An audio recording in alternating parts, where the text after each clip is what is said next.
Hello students, estate commerce previous year question discuss करेंगे हम 2023 के। इसकी पहली दो वीडियोस का लिंक आपके इस वीडियो के राइट साइड पर आपको शो हो जाएगा। आप वहां जाकर अपनी वीडियो को देख सकते हैं, पहले वाले क्वेश्चंस। तो अब हम नेक्स्ट क्वेश्चन जो हम डिस्कस करने वाले हैं वो है 133। तो if a shareholder failed to pay the amount due on more than call on his share, the company forfeit his share. तो ये statement true है. Even after the forfeiture of the share, the shareholder is responsible to pay the amount due for him until the company receive full amount on these share. जब तक company को उसके ऊपर full amount नहीं मिल सकता तो share holder responsible है. तो एज पर आंसर की इसका आंसर क्या है? सेकंड, जिसमें ये लिखा हुआ है कि both A and R are true and R is not the correct explanation of A. ये आंसर की के अकॉर्डिंग है. तो नेक्स्ट क्वेश्चन हम डिस्कस करते हैं. Transaction involve decrease in debt equity ratio की ऐसी ट्रांजेक्शन बताओ उससे डेट इक्विटी रेशियो कम होनी चाहिए और इंक्रीज होनी चाहिए करंट रेशियो. तो देखिए ध्यान से सुनिए, यहाँ पर डेट इक्विटी रेशियो का फॉर्मूला होता है डेट बाय इक्विटी. तो अगर डेट बढ़ेंगे तो ये रेशियो भी बढ़ेगी और अगर इक्विटी बढ़ेंगे तो ये रेशियो क्या हो जाएगी? कम हो जाएगी. ठीक है, तो हमें सबसे पहले देखना है अपने ट्रांजेक्शन में डेट बढ़ रहे हैं या इक्विटी. अगर डेट बढ़ रहे हैं तो डेट इक्विटी रेशियो बढ़ेगी और इक्विटी बढ़ रहे हैं तो डेट इक्विटी रेशियो कम हो जाएगी. ऐसे ही करंट रेशियो का फॉर्मूला क्या होता है? Current assets by current liabilities. तो करंट एसेट्स बढ़ेंगे तो क्या होगा? करंट रेशियो बढ़ेगी, इंप्रूव होगी, और करंट लायबिलिटी बढ़ेंगी तो ये इंप्रूव नहीं होगी. तो सबसे पहला क्या है? Issue of debenture against the purchase of fixed asset. की हमने डिबेंचर्स को इशू करा फिक्स्ड एसेट्स के बदले में. तो देखिए फिक्स्ड एसेट्स तो करंट एसेट्स को, करंट लायबिलिटी को कुछ भी नहीं इफेक्ट कर रहे. अब डिबेंचर इश्यूज कर रहे हैं तो इससे हमारे डेट इंक्रीज हो रहे हैं, तो डेट इक्विटी रेशियो हाई हो रही है पर करंट रेशियो पर कोई इफेक्ट नहीं पड़ रहा. हमारे को क्या बताना है कि current debt equity ratio decrease हो और करंट रेशियो इंक्रीज हो, तो इसमें तो नहीं है. अब इक्विटी शेयर इशू करें फॉर कैश तो इक्विटी बढ़ेंगे. तो मैंने आपको पहले बताया था जब इक्विटी बढ़ते हैं तो डेट इक्विटी रेशियो क्या हो जाती है? डिक्रीज. और कैश आएगी तो करंट एसेट इंप्रूव होंगे, करंट रेशियो इंप्रूव होएगी. तो यहाँ पर हमारे डेट इक्विटी रेशियो डिक्रीज भी हो रही है और करंट एसेट से बढ़ रहे हैं तो करंट रेशियो इंप्रूव भी हो रही है. तो this is the right answer. चलिए हम दूसरे ऑप्शंस को भी डिस्कस करते हैं. Issue of debenture for cash. तो अगर हम डिबेंचर इशू करेंगे हमारे डेट्स बढ़ रहे हैं और कैश भी आ रही है, तो इस केस में दोनों बढ़ रही है, डेट इक्विटी रेशियो भी और करंट रेशियो भी. तो ये भी नई क्वेश्चन में रिक्वायरमेंट. नेक्स्ट है redemption of preference share for cash. तो शेयर्स जब हम रिडीम कर रहे हैं, रीपेमेंट कर रहे हैं, तो हमारी इक्विटी कम होगी तो डेट इक्विटी रेशियो क्या हो जाएगी? बढ़ जाएगी. पर कैश आ रही है तो करंट एसेट रेशियो भी बढ़ जाएगी. तो दोनों केसेस में क्या हो रहा है? दोनों बढ़ रही हैं, डेट इक्विटी भी और सिर्फ एक ही केस करंट रेशियो भी. तो एक ही केस है सिर्फ सेकंड, जिसमें हम इशू ऑफ शेयर कैश में करेंगे इक्विटी शेयर, तो हमारा क्या होगा? डेट इक्विटी रेशियो डिक्रीज होगी और करंट रेशियो इंप्रूव होगी. So right answer is second, issue of equity share for cash. जो अकाउंटिंग स्टैंडर्ड 9 है वो रिवेन्यू रिकॉग्निशन से रिलेटेड है और accounting standard 10 property plant and equipment से है. जो अकाउंटिंग स्टैंडर्ड 16 है वो बोरोइंग कॉस्ट से रिलेटेड है और जो अकाउंटिंग स्टैंडर्ड 17 है वो सेगमेंट रिपोर्टिंग के लिए है. तो ये थोड़ा सा यहाँ पर गलत लिखा हुआ है. Accounting standard 16 is for borrowing cost and accounting standard 17 is for segment reporting. तो इसका राइट आंसर होगा 135 का थर्ड ऑप्शन, जिसका आंसर है फर्स्ट, फिर है सेकंड और फिर है फोर्थ और फिर है थर्ड. ओके, तो next question is X Y Z. ये जो पार्टनर्स हैं इनकी प्रॉफिट शेयरिंग रेशियो इक्वल है. इसमें इनके कैपिटल बैलेंसेस दिए हुए हैं 50,000, 40,000 और 30,000 और इनके प्राइवेट एसेट दिए हुए हैं और इनकी एक्सटेंट ऑफ लायबिलिटी बतानी है. देखिए सबसे पहले की जो जनरल पार्टनरशिप होती है उसमें जो पार्टनर होती है उनकी अनलिमिटेड लायबिलिटी होती है. मतलब उनके जो पर्सनल एसेट्स हैं, या पर्सन एसेट्स नहीं, personal assets, personal personal assets को हम यूज कर सकते हैं रीपे करने के लिए डेट्स को. तो यहाँ पर पर्सनल एसेट्स को रीपे कैसे किया जाएगा?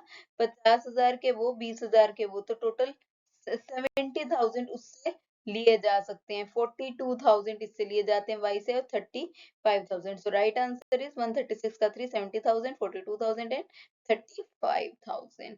सो नेक्स्ट क्वेश्चन इज जो हम अब डिस्कस करने वाले हैं 137, which of the following statement is correct? देखिए as per the table F, rate of interest on call in arrear के ऊपर इंटरेस्ट क्या है 10%, और कॉल इन एडवांस के ऊपर कितना है 12%, और जो लॉस ऑन री इशू वो नॉट एक्सीड, ठीक है, ये एक्सीड नहीं करना चाहिए जितना हमें फॉरफिट अमाउंट हुआ है। जो लॉस ऑन री इशू ऑफ शेयर है, जो more than gain cannot be more than the gain on the forfeiture of those shares, मतलब जो forfeit करें हमने शेयर तो गेन हो गया, तो जो लॉस होगा वो उससे ज्यादा नहीं हो सकता। सपोज एक शेयर है, हमने उसको उस पर जब हमें फॉरफिट करा हमने, तो हमारे को 3 रुपीज का फॉरफीचर अमाउंट मिला, तो हम उसको जब री इशू करेंगे तो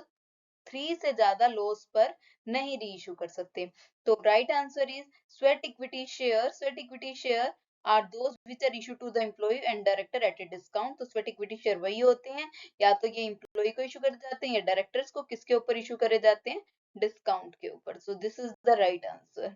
सो नेक्स्ट हम पढ़ेंगे 138, total of sale book is posted to the credit side of, कि इसमें सेल्स अकाउंट के क्रेडिट में पोस्ट किया जाता है, इसमें ना डेटर अकाउंट में, ना सेल्स रिटर्न अकाउंट, ना purchase return, none of these is the right answer. So इसका आंसर क्या होगा, none of these.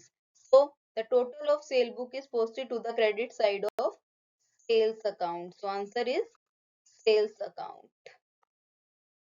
So next is when one party grant the right to use the other asset of the other party for a periodic payment is known as lease financing। उसे क्या बोले जाते हैं, lease financing. Lease financing क्या होता है, देखिए जब हम एक पार्टी को कहते हैं कि हमारा एसेट यूज कर लो, पर एक पीरियड के बाद पेमेंट करनी पड़ेगी, और एक पीरियड के बाद आपको वो एसेट रिटर्न करना पड़ेगा। फैक्टरिंग में क्या होता है, बिजनेस क्या करता है, अपने जो रिसीवेबल्स होते हैं उन्हें बेच देता है थर्ड पार्टी को, कि जाओ इससे पैसे कलेक्ट कर लो। पब्लिक डिपॉजिट क्या होता है, इसमें पब्लिक से कंपनी डायरेक्टली रेज कर लेती है, तो पब्लिक बैंक में बीच में कोई भी इंटरमीडिएटरी को ना लेकर, इससे क्या होता है, दोनों को बेनिफिट होता है। कंपनी को सस्ते रेट पर फंड मिल जाता है अगर वो बैंक से ले, और पब्लिक को जितना बैंक में डिपॉजिट कराएगी उससे ज्यादा रेट ऑफ इंटरेस्ट मिल जाता है, तो इससे पब्लिक और कंपनी दोनों का बेनिफिट होता है। तो इस क्वेश्चन का राइट आंसर है लीज फाइनेंसिंग। नेक्स्ट है provision for discount on debtor is a charge on the revenue. देखिए कि provision for discount on debtor ये देना ही देना पड़ता है, चाहे प्रॉफिट हो ना हो, तो ये अप्रोप्रिएशन ऑफ प्रॉफिट नहीं है। चार्ज ऑन द रिवेन्यू ठीक है, इनकम ऑफ द बिजनेस नहीं है, क्योंकि डिस्काउंट है। प्रोविजन डेटर्स जिन्होंने हमारे पैसे देने थे उनको हम डिस्काउंट दे रहे हैं, तो ये हमारे लिए इनकम नहीं है, ये लॉस है। So the right answer is second. Next है ऑन द रिटायरमेंट और death of the partner assets and liability are shown at the old value which account is open. तो जो कई बार क्या होता है, रिटायरमेंट और डेथ के लिए हम एसेट और लायबिलिटीज को हमने ये सोच लिया होता है कि हम ओल्ड वैल्यू पर ही दिखाएंगे, पर हम सबको रिकॉर्ड करने के लिए एक अकाउंट बनाते हैं, उसे क्या बोलते हैं हम, memorandum revaluation account. Partnership firm अगर चाहती है कि वैल्यूज को चेंज नहीं करना बैलेंस शीट में, बस उसका इम्पैक्ट जानना है, तो उसके लिए हमें क्या बनाना पड़ता है, मेमोरेंडम रिवैल्यूएशन अकाउंट।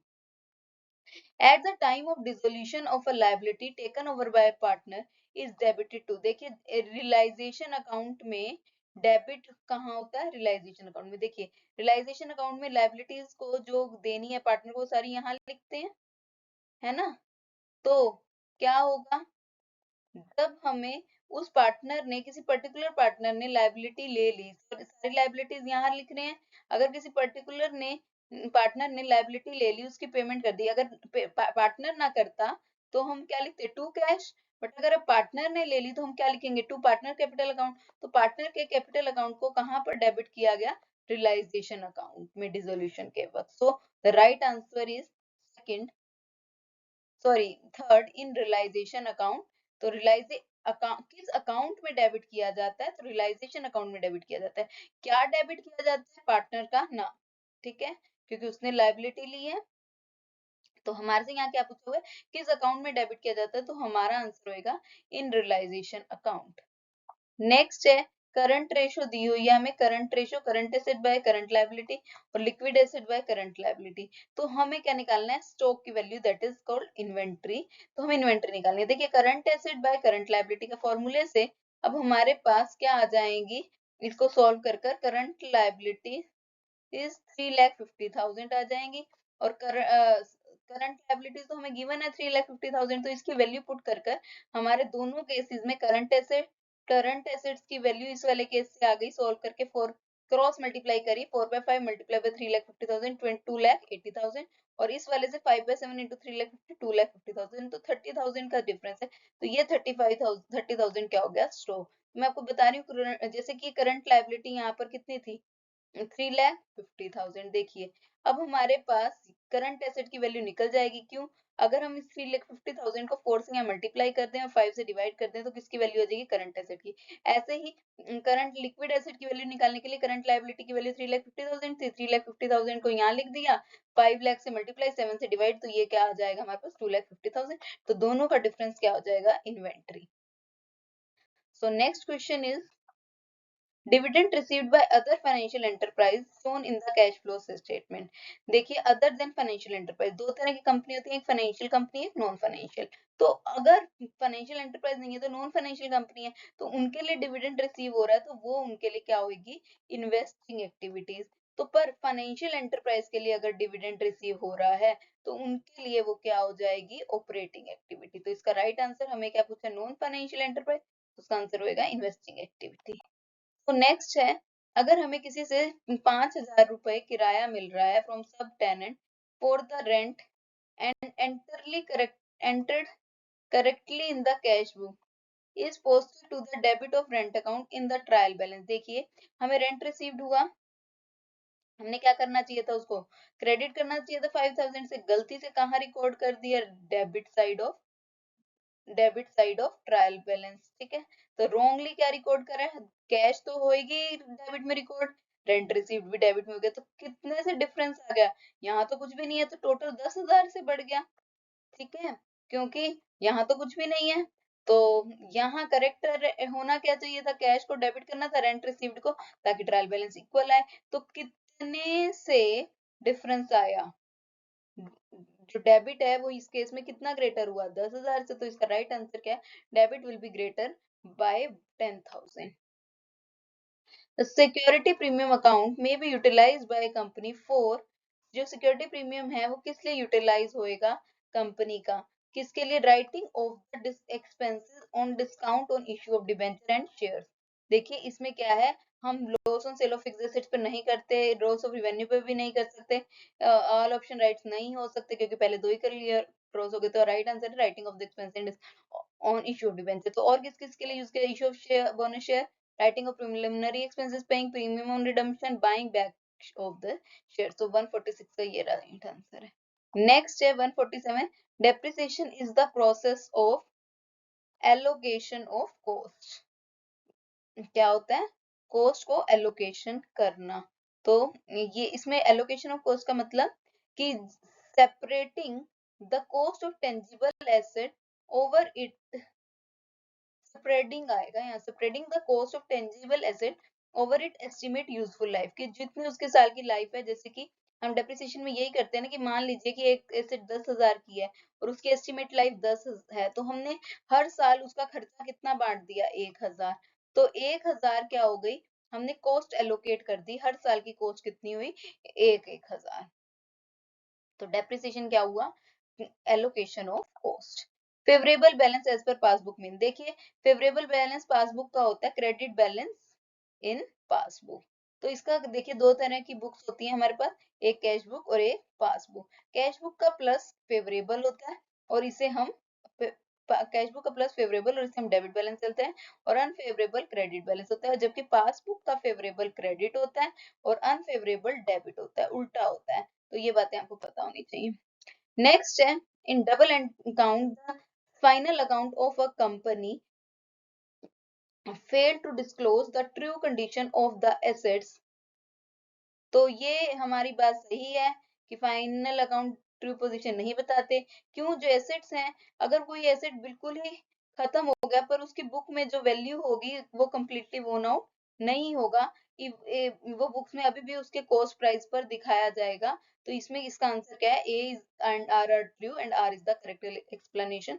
तो इसका फर्स्ट पॉइंट इसका राइट आंसर हो जाएगा। Last question, nature of goodwill whose value is highest. तो इसका आंसर है कैट। अब हम एक बार एक्सप्लेन करते हैं इन 2-3 गुडविल्स के बारे में। कैट गुडविल क्या होती है? इसमें पर्सन क्या होगा, वो क्या कहेगा कि मुझे सेम जगह से सेम चीज खरीदनी है, मैं शॉप चेंज नहीं कर सकता, चाहे ओनर चेंज हो गया उसको, उससे कोई बात का मतलब नहीं, उसे शॉप सेम चाहिए। तो ये सबसे ज्यादा इनकी वैल्यू होती है, तो इसे कैट गुडविल कहते हैं। रैट वाले कहते हैं कि ये पर्सन और प्लेस से अटैच नहीं होते, ये कहीं भी चले जाते हैं। डॉग क्या होते हैं? ये ब्रांड लॉयल होते हैं, इनको क्या करना पड़ता है? फेथफुल कस्टमर होते हैं ये ब्रांड के लिए, कि ब्रांड वही होना चाहिए।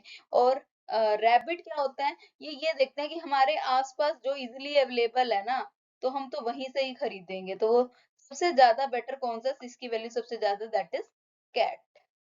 Okay, so right answer is cat. So यही इस पेपर को का लास्ट क्वेश्चन था। सो प्लीज मेरे चैनल को लाइक शेयर एंड सब्सक्राइब करें। एंड किसी भी वीडियो और किसी भी टॉपिक पर किसी भी वीडियो के लिए आप कमेंट कर सकते हैं। So thank you so much for watching this video.